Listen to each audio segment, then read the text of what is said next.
자, 이 시간 하나님께서 주신 말씀 우리 함께 보겠습니다. 신명기 17장 8절부터 13절까지입니다. 신명기 17장 8절로 13절까지입니다. 내 성중에서 서로 피를 흘렸거나 다투었거나 구타하였거나 서로 간에 고소하여 내가 판결하기 어려운 일이 생기거든 너는 일어나 내 하나님 여호와께서 택하실 곳으로 올라가서 레위 사람 제사장과 당시 재판장에게 나아가서 물으라. 그리하면 그들이 어떻게 판결할지를 내게 가르치리니 여호와께서 택하신 곳에서 그들이 내게 보이는 판결의 뜻대로 내가 행하되 그들이 내게 가르치는 대로 삼가 행할 것이니 곧 그들이 내게 가르치는 율법의 뜻대로 그들이 내게 말하는 판결대로 행할 것이요 그들이 내게 보이는 판결을 어겨 좌로나 우로나 치우치지 말 것이니라. 사람이 만일 무법하게 행하고 내 하나님 여호와 앞에 서서 섬기는 제사장이나 재판장에게 듣지 아니하거든 그 사람을 죽여 이스라엘 중에서 악을 제하여 버리라. 그리하면 온 백성이 듣고 두려워하여 다시는 무법하게 행하지 아니하리라. 아멘. 자, 오늘 우리에게 주신 이 말씀을 가지고 하나님의 재판이라는 제목으로 말씀을 증거하고자 합니다. 오늘 우리가 읽은 이 본문 말씀에 또 제목에도 제가 말씀을 드렸다시피 이 재판에 대한 말씀이 나와요. 판결을 이스라엘 백성들 사이에 일어나고 있는 여러 가지 어떤 다툼이나 이 송사와 관련해서 이것을 어떻게 판결을 할 것인가. 근데 오늘 참 놀랍게도 말씀의 그 내용을 보면은 그 재판이 그 판결이 한 번으로 끝나는 것이 아님을 우리가 볼 수가 있습니다. 그러니까 다시 말씀드리면 요즘에도 여러분 우리가 재판되는 일어나는 것을 보게 되면은 우리 대한민국도 법치주의 국가니까 3급 심으로 이렇게 이루어져 있죠, 그죠? 예. 그래서 여러분 3번에 걸쳐서 최종적으로 이제 재판을 이제 결정을 해가지고 판결을 내리는 이런 그 제도를 우리가 지금 도입을 하고 있지 않습니까? 마치 그것처럼 놀랍게도 이 구약 시대에 하나님께서는 이스라엘 백성들을 그 사이에서 일어나는 일들에 대해서 판결을 하실 때에 한 번으로 그냥 끝내는 게 아니라 하나님의 뜻 안에서 하나님의 뜻대로 말씀대로 제대로 온전히 재판을 하기를 명령하셨다라는 사실입니다. 그래서 여러분 우리가 먼저 오늘 이 말씀 속에서 깨달아야 될 것이 뭘까? 왜 하나님은 이렇게 다소 복잡하게 그냥 한 번으로 재판을 끝내면 좋을 것 같은데 그러면 여러분 송사들이 얼마나 많습니까? 일상 가운데 다툼들이 좀 많습니까? 그죠? 이스라엘 백성이 뭐 한두 사람도 아닌데 그 많은 사람들의 송사와 다툼에 대한 어떤 그런 재판들을 행할 때 이왕이면 빨리 끝내면은 순서가 빨리빨리 돌아오니까 오히려 효율적일 것 같은데 하나님은 그리하지 아니하신다라는 거예요. 왜 여러 번에 걸쳐서 재판을 하게끔 말씀을 하시는가? 하나님의 재판의 여러분 핵심이 뭘까? 먼저는 여러분 하나님의 그 재판에는 죄인의 그 죄인이 범죄하여서 지은 그 죄에 대한 재판을 정확하게 하는 것도 중요하지만 필요하지만 그보다 여러분 더 중요하고 더 핵심되는 재판의 본질은 뭐냐?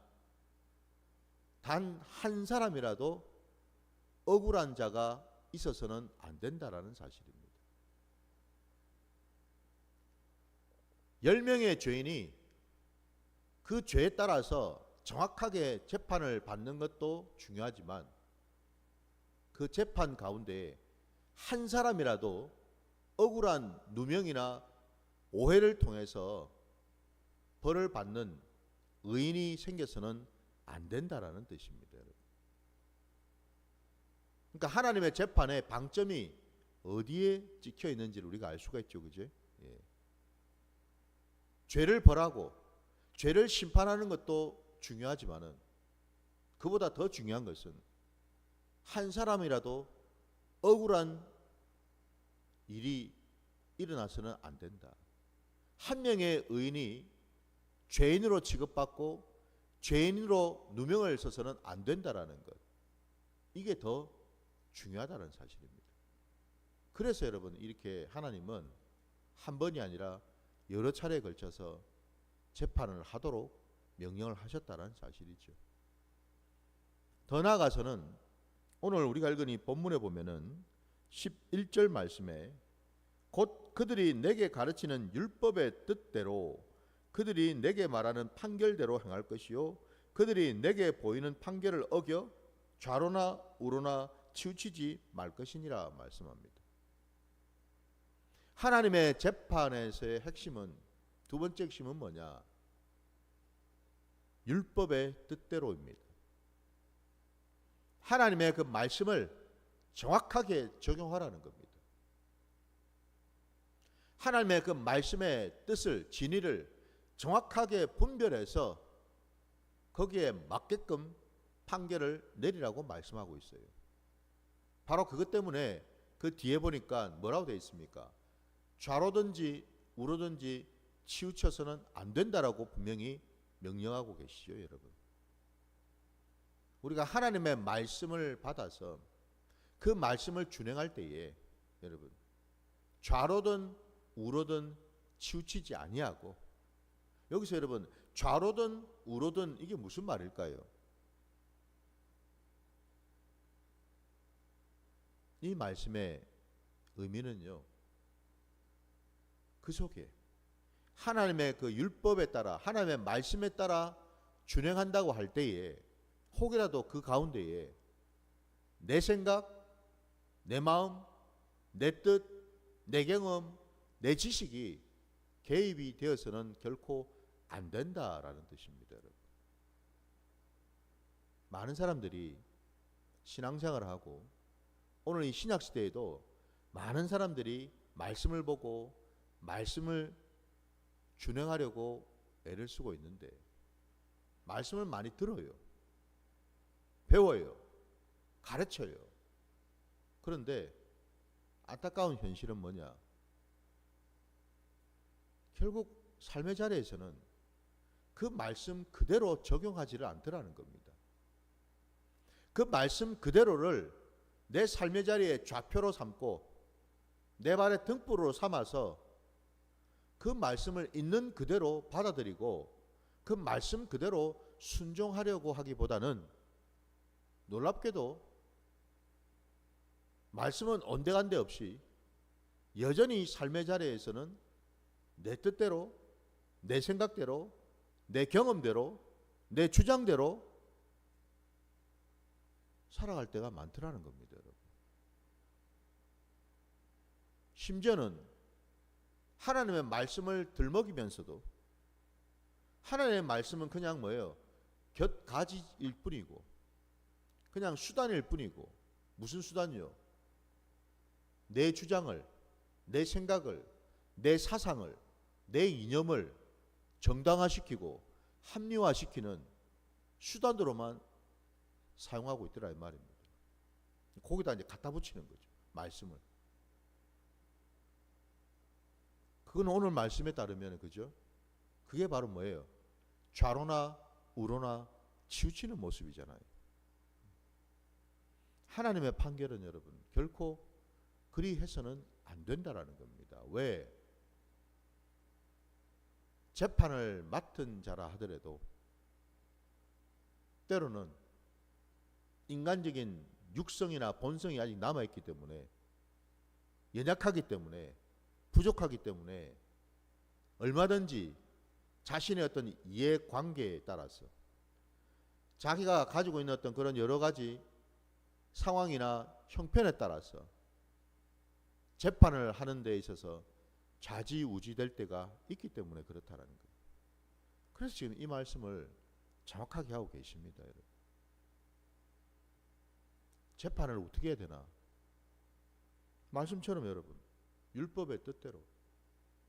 근데 여기에 또 한 가지 우리가 좀 더 덧붙여서 말씀을 우리가 함께 나눌 것이 있는데, 우리 열왕기 여러분 상으로 한번 가보겠습니다. 열왕기 상 3장으로 한번 가보겠습니다.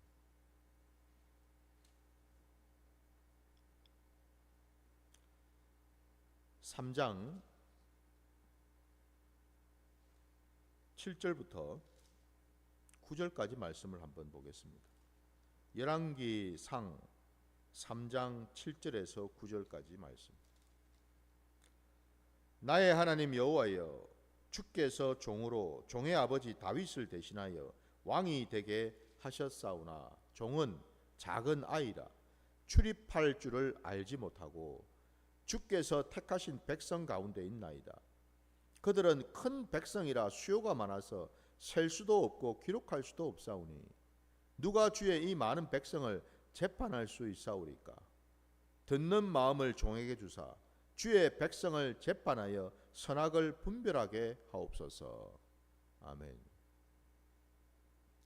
솔로몬의 기도입니다. 우리가 잘 아는, 그가 아버지 다윗 왕에 이어서 왕위를 물려받고 이제 백성들을 다스려야 되는데 아직은 나이가 어려서 그가 고백하는 대로 하나님 앞에서 여전히 출입을 할 줄 모르는 어린아이 같다고 되어 있습니다. 하나님이 내게 맡겨주신 이 많은 백성들을 재판을 앞으로 해야 되는데 어떻게 내가 해야 되겠습니까? 그러면서 이 솔로몬이 하나님께 간절히 기도하며 구했던 한 가지, 그게 바로 듣는 마음을 내게 달라고 구했습니다. 여기 듣는 마음 여러분, 이게 오늘 읽은 본문 그 뒤에 하나님의 말씀에 또 의하면은 이 듣는 마음이 다름이 아니라 하나님의 지혜였습니다. 그래서 하나님께서 그 솔로몬에게 참 그 기도가 너무나 하나님 마음에 합한 기도를 드렸기에 하나님은 그 솔로몬에게 하나님의 지혜와 총명을 부어주시겠다고 약속하셨어요. 여러분, 재판을 할 때에 우리가 간절히 구해야 될 것은 뭔가? 바로 듣는 마음이더라 이 말입니다. 여러분. 뭘 듣는단 말이에요? 하나님의 뜻을요. 하나님의 마음을요. 하나님께서 내게 하나님이 가지고 계신 그 지혜와 지식을 부어주실 때에 내 안에 하나님의 뜻, 하나님의 마음을 온전히 깨닫고 분별할 수 있는 능력이 생긴다라는 거죠. 모든 판단의 기준을 어디에 둔다라는 겁니까? 하나님 말씀에, 하나님 뜻에, 하나님의 그 진심 가운데 두겠다라는 것 아닙니까? 그렇죠? 바로 이 듣는 마음이 이 땅을 살아가는 저와 여러분에게 반드시 필요할 줄 믿습니다. 목사님, 아니 뭐 재판을 내가 재판하는 것도 아니고 내가 무슨 뭐 법정에서 근무하는 사람도 아니고 재판장도 아니고 무슨 검사도 아닌데 뭐 이런 말씀이 내하고 무슨 의미가 있습니까? 그렇습니까, 여러분? 아니죠. 우리가 이 땅을 살아가면서 여러분, 우리는 많은 것들을 분별하면서 살지 않습니까? 많은 것들을 선택하면서 살아야 되지 않습니까? 선악간에 뭐가 옳고 뭐가 그른지를 하나님 뜻 안에서 판단하고 선택하는 삶을 우리는 살아야 되지 않습니까, 여러분? 하루에도 여러분 우리는 얼마나 많은 일들에 대해서 작은 일이든 큰 일이든 얼마나 많은 일들에 대해서 우리는 선택을 하고 분별하고 판단을 합니까, 여러분? 그야말로 선택의 연속이고 판단의 연속 아닙니까, 여러분? 이걸 통해서 저와 여러분이 하나님의 자녀된 자로 살아가야 되는 건지 세상 사람처럼 살아가야 되는지가 이게 드러난다라는 겁니다. 하나님의 백성은, 하나님의 자녀는 무엇으로 사는가? 무엇으로 살겠습니까, 여러분? 세상 사람들이 가지고 있는 가치관으로요? 세상 사람들이 주장하는 어떤 이념으로요? 사상으로? 세상 사람들이 또 그렇게 갖기를 원하는 돈으로요? 권력으로요? 살겠습니까? 아니죠. 하나님의 자녀, 하나님의 백성들이 이 땅을 살아가면서 유일하게 가져야 될 것은 하나님의 말씀이잖아요. 하나님의 그 말씀이 항상 내 심령에 나를 세워서, 나를 세운다라는 건 뭐예요, 여러분? 그 날은 좌우의 날선 어떤 것보다도 예리하다고 말씀하죠. 그 날 앞에서는 여러분 정말 너무나 작은 머리카락조차도 베어버릴 정도로, 머리카락 한 올조차도 정말 명검을 보면 여러분 흔히들 우리가 그러잖아요. 머리카락도 이렇게 베어버린다고, 쪼개버린다고. 하나님의 말씀은 그것과 비교할 수도 없겠죠. 하나님의 말씀 앞에는 여러분 모든 것이 정확하게 쪼개집니다. 그 어떤 것도 남김없이 다 쪼개져서 갈라진다라는 겁니다. 어떻게 해요? 한쪽은 하나님이 보시기에 바른 것으로, 한쪽은 하나님이 가증히 여기는 것으로 좌우로 완전히 쪼개지고 갈라질 수밖에 없다라는 거죠. 그게 바로 여러분 하나님의 말씀이고 그게 듣는 마음인 줄 믿습니다. 저도 여러분도 우리가 이 땅을 살아가면서 무엇보다도 우리가 관심을 가져야 될 것이 바로 이 듣는 마음입니다, 여러분. 하나님의 말씀을 온전히 받을 수 있는 그 마음, 그 말씀 앞에 내가 복종하고 그 말씀대로 준행할 수 있는 마음, 이걸 우리가 구해야 되는 줄 믿습니다. 이 말씀이 우리 심령 중심에 딱 자리 잡게 되면 세상 시류에 이리저리 흔들리지 않죠. 오늘날 여러분 세상 사람들은 어떤 모습을 보입니까? 흔히들 민주주의 그러면은 다수결의 원칙이다라는 그 원칙 아래에서 많은 사람들이 선택하고 판단하는 쪽으로 다 몰려가죠, 그죠? 아니 그게 선이라고 생각하니까. 그러면은 문제는 여러분 소수는요, 다수는 이래 있는데 소수는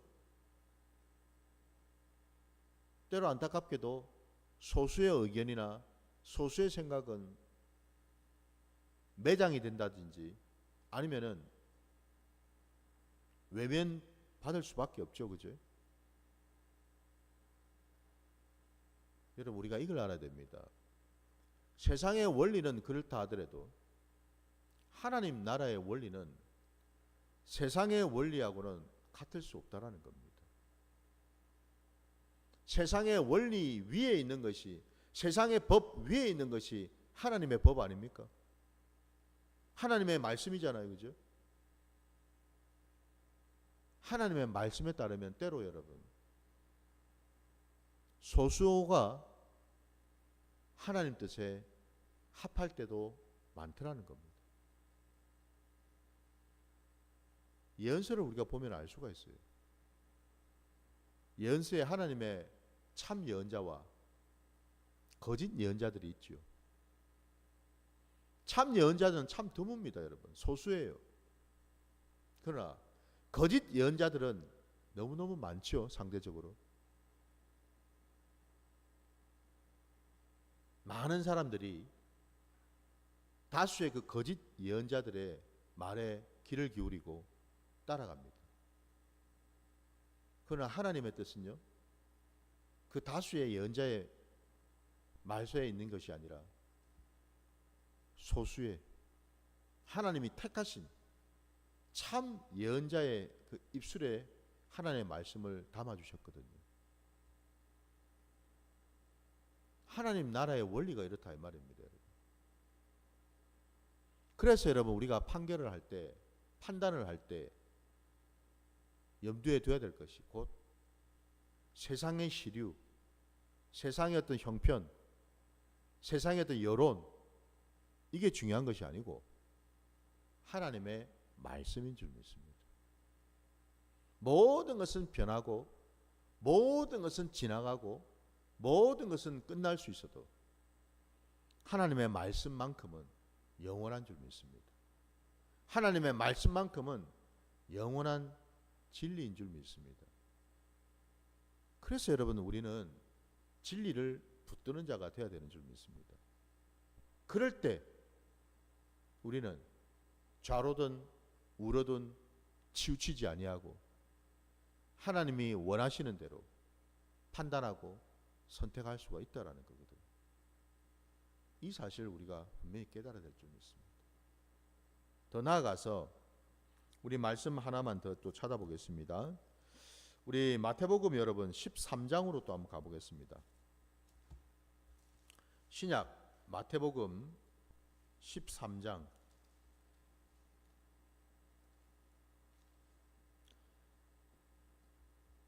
13장 여러분 24절부터 29절까지 말씀을 한번 보겠습니다. 마태복음 13장 24절부터 29절.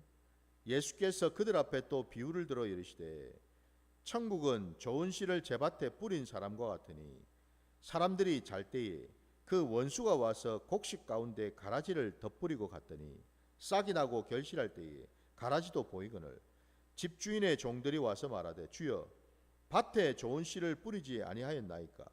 그런데 가라지가 어디서 생겼나이까? 주인이 이르되 원수가 이렇게 하였구나.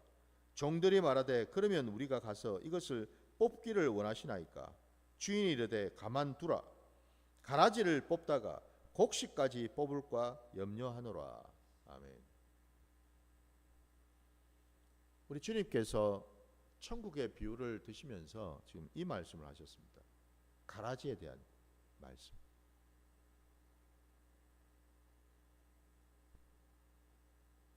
하나님이 그 밭에 좋은 씨를 뿌리셨어요.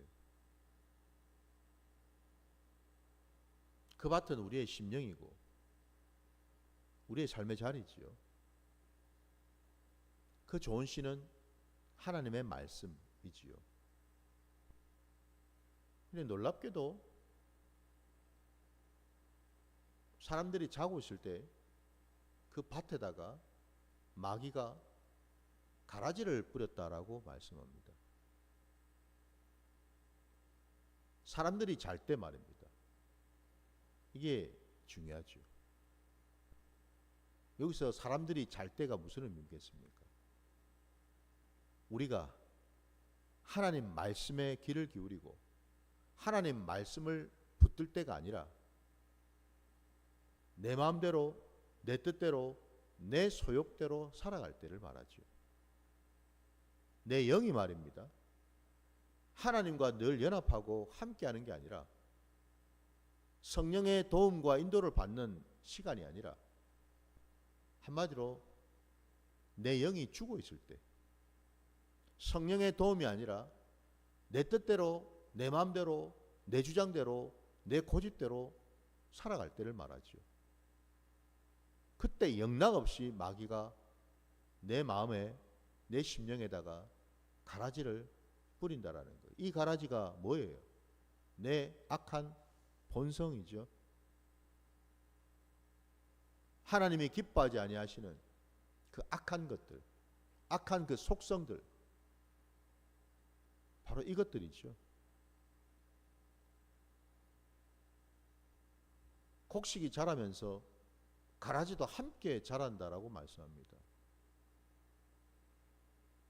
종들이 그것을 보고 깜짝 놀라서 주인에게, 하나님께 여쭈었습니다. 하나님, 아니 분명히 하나님께서 이 땅에 좋은 씨앗을 뿌렸는데, 근데 곡식이 자라고 있는데 왜 중간중간에 저런 가라지가 이렇게 막 같이 자라고 있습니까? 주인이 얘기를 했습니다. 하나님이 말씀해 주셨어요. 마귀가 그렇게 했다고.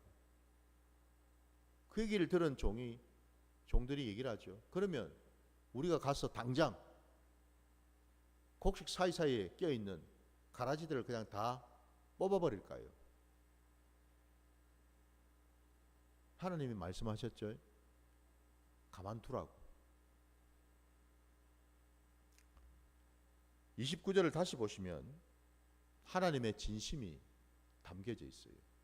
왜 가만두라 하셨는지, 왜 그냥 있으라고 말씀하시는지.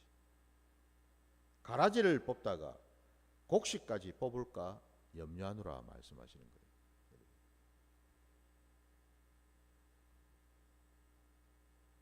하나님의 뜻은 뭐예요? 가라지에 있는 게 아니라 곡식에 있는 거죠. 그죠? 가라지가 중요한 것이 아니고 여러분, 곡식이 중요한 겁니다. 여러분. 가라지는 나중에 때가 되면 다 뽑힐 겁니다. 근데 하나님 나라에서, 하나님의 그 재판에서, 하나님의 법정에서 하나님이 유심히 생각하시고 중요시 하시는 것이 뭔가 했더니 죄인이 아니고 의인 한 사람이더라는 거예요. 그 곡식까지 같이 딸려서 뽑힐까 걱정이 된다 말씀하시는 거예요. 죄인은 어차피 여러분 때가 되면 하나님께서 처리하시는 거예요. 뽑아서 저 불쏘시개로 던져버리실 거예요. 중요한 건 곡식이죠. 곡식까지 같이 딸려서 뽑히면 안 되니까. 이게 여러분 하나님 나라의 원리라는 겁니다. 우리 하나님이 원하시는 게 바로 이거라는 거예요. 이 세상은 어차피 망할 수밖에 없어요. 중요한 것은요, 이 세상 가운데 있는 하나님의 양들, 하나님의 백성들, 그들 하나라도 잃어버리지 않고 놓치지 않는 것이 하나님의 뜻이다 이 말이 있습니다. 바로 그겁니다. 여러분. 이게 바로 하나님의 법이요, 하나님의 판결의 핵심 내용이라는 겁니다. 오늘 이 본문 말씀을 통해서 여러분, 우리가 무엇을 깨달아야 될까?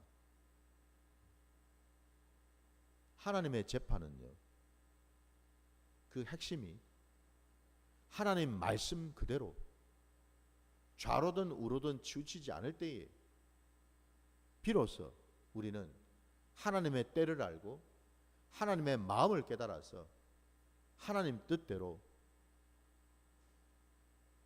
잃어버린 그 양들을 하나님께로 온전히 인도하는 데 있는 거죠. 다시 말씀드리면 여러분, 우리의 모든 삶의 자리에서 우리가 무언가를 판단하고 결정하고 선택하는 과정에서 어디다가 우리는 방점을 둬야 되는가? 하나님의 뜻은 그렇습니다. 우리 안에 있는 하나님의 그 씨앗을 보기를 원하시는 거예요. 우리 안에 있는 하나님이 우리를 택하고 부르신 그것을 보기를 원하신다라는 거예요. 여전히 아직도 저와 여러분 안에는 하나님이 기뻐하지 아니하시는, 하나님이 가증히 여기시는 그런 가라지와 같은 것들이 있어요. 우리 하나님이 저와 여러분을 지금도 변함없이 긍휼히 여기시고 붙들고 계시고 이 예배 자리로 나오게 하신 까닭은 뭘까요? 우리 안에 있는 그 악한 가라지와 같은 그런 본성 때문이 아니라는 겁니다.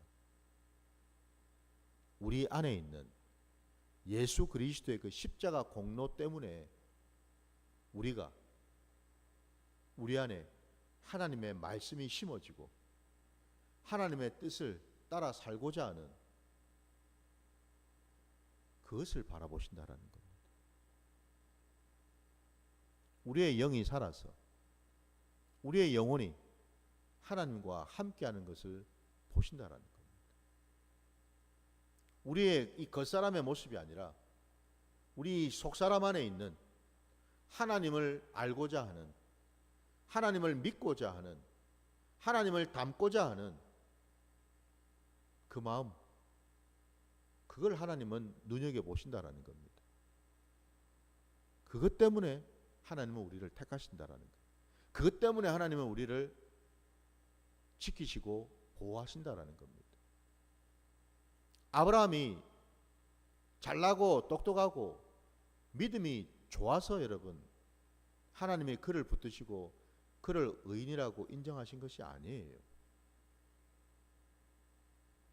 아브라함은 여전히 실수하고 하나님 앞에서 범죄를 저질렀지만은 하나님의 말씀에 순종하지 않았지만은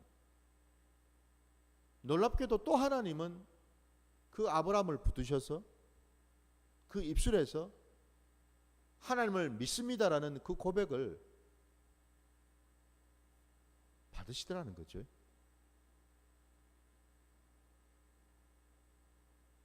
아브라함의 그 믿음요. 여전히 한편으로는 의심하고 연약하고 부족한 것도 있지만 여전히 그 입술로 그 중심으로 하나님을 믿습니다라고 하는 그 중심을 하나님은 보시고 그것을 그의 의로 여겨주셨다 말씀하지 않습니까? 그죠? 바로 이 대목이죠. 하나님의 재판, 하나님의 심판은 여러분 이처럼요. 하나님의 뜻이 어디에 있는지를 분별해서 그 뜻대로 순종하는 데 있는 줄 믿습니다. 사람의 생각, 사람의 판단, 사람의 뜻이 아니라 오직 하나님의 뜻, 하나님의 그 말씀, 거기에 붙들려서 살아가시는 저와 여러분이 되시기를 주의 이름으로 축원합니다. 오늘 말씀 여기까지 드리고 주님이 가르치신 기도로 고백하며 기도 시간을 갖도록 하겠습니다. 하늘에 계신 우리 아버지여, 이름이 거룩히 여김을 받으시오며 나라가 임하시오며 뜻이 하늘에서 이루어진 것 같이 땅에서도 이루어지이다. 오늘 우리에게 일용할 양식을 주시옵고 우리가 우리에게 죄 지은 자를 사하여 준 것 같이 우리 죄를 사하여 주시옵고 우리를 시험에 들게 하지 마시옵고 다만 악에서 구하시옵소서. 나라와 권세와 영광이 아버지께 영원히 있사옵나이다. 아멘.